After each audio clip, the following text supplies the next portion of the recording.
My YouTube channel get well education. Hope you good and healthy. दोस्तों आज हम देखेंगे पाठ योजना संख्या 5, जिसमें आज का प्रकरण है ग्रामीण स्थानीय स्वशासन। दोस्तों इससे पहले मैंने साइंस और मैथ के 10 माइक्रो लेसन प्लान और साथ में बिग लेसन प्लान डिस्कस किया, जिन्हें आप मेरी प्लेलिस्ट में जाकर देख सकते हैं। तो चलिए दोस्तों आज का वीडियो स्टार्ट करते हैं।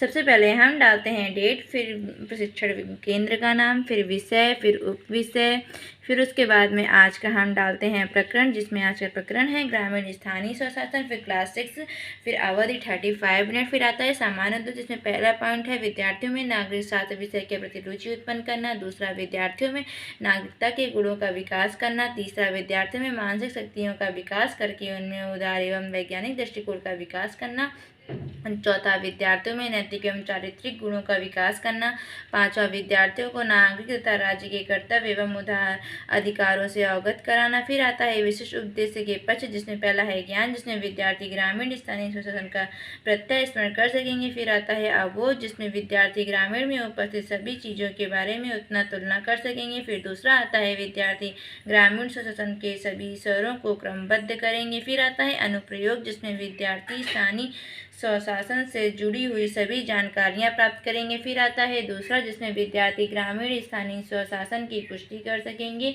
फिर चौथा कौशल आता है, जिसमें विद्यार्थी स्थानीय स्वशासन का निरूपण करेंगे। फिर दूसरा आता है विद्यार्थी स्थानीय स्वशासन का सूक्ष्म निरीक्षण करेंगे। फिर आता है पांचवा रुचि, जिसमें पहला है विद्यार्थी ग्रामीण स्थानीय स्वशासन के अध्ययन में रुचि लेंगे।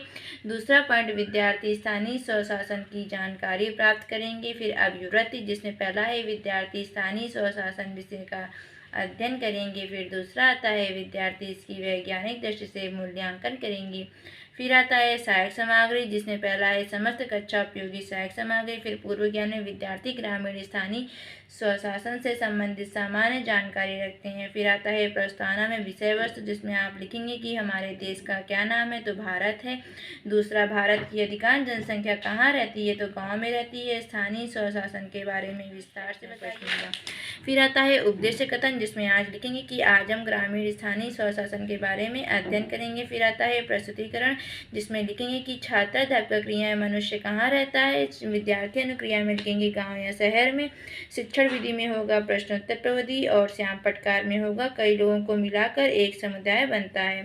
फिर समुदाय क्या है, कई परिवारों को मिलाकर समुदाय बनता है। विधि यहाँ पे प्रश्नोत्तर प्रविधि होगा। ग्रामीण लोग का मुख्य कार्य क्या होता है, यहाँ पे समस्यात्मक प्रश्न होगा। फिर आता है पहला छात्र अध्यापक कथन, जिसमें आप लिखेंगे कि भारत की जनसंख्या का अधिकांश भाग ग्रामीण क्षेत्र में रहता है। इनका मुख्य कार्य खेती पशुपालन, छोटे मोटे काम धंधे करना। गांव के लोग ज़्यादातर खेती करते हैं। अपने प्रदेश में किसान वर्ष में मुख्य 2 फसलें उगाते हैं। पहला रबी खरीफ। उनकी कृषि का आधार सिंचाई है, जो मुख्यतः वर्षा तालाब, नलकूपों, नहरों इत्यादि द्वारा की जाती है। फिर आता है प्रस्तुतिकरण, जिसमें आप लिखेंगे कि शिक्षण बिंदु, छात्र अध्यापक क्रियाएं, विद्यार्थी अनुक्रियाएं, शिक्षण विधि और श्याम पटकार, जिसमें छात्र अध्यापक क्रिया में पहला है ग्रामीण लोगों का मुख्य कार्य क्या है। फिर विद्यार्थी अनुक्रियाएं में होगा खेती पशुपालन आदि। फिर आता है शिक्षण विधि में प्रश्नोत्तर प्रविधि, और श्याम पटकार में आता है ग्रामीण लोग का मुख्य कार्य पशुपालन खेती आदि है।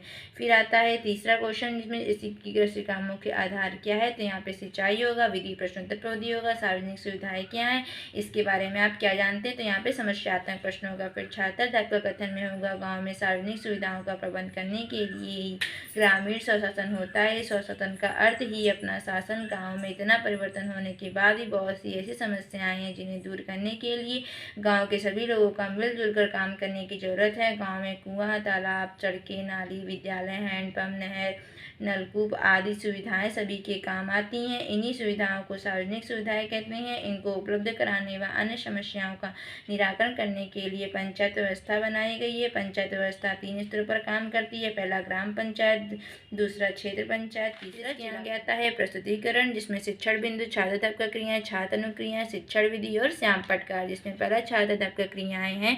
गाँवों में सार्वजनिक सुविधाओं का प्रबंध करने के लिए क्या होता है, तो ग्रामीण स्वशासन होता है। विधि यहाँ पे प्रश्नोत्तर प्रविधि होगा, और श्याम पटकार में स्वशासन का अर्थ अपना शासन होता है। फिर आता है स्वशासन का क्या अर्थ होता है, तो यहाँ पे अपना शासन होता है। शिक्षण विधि प्रविधि में प्रश्नोत्तर प्रविधि होगा। फिर तीसरा, सार्वजनिक सुविधाओं को उपलब्ध कराने के लिए क्या बनाई जाती हैं, तो पंचायत व्यवस्था बनाई जाती है। विधि यहाँ पे प्रश्नोत्तर प्रविधि होगा।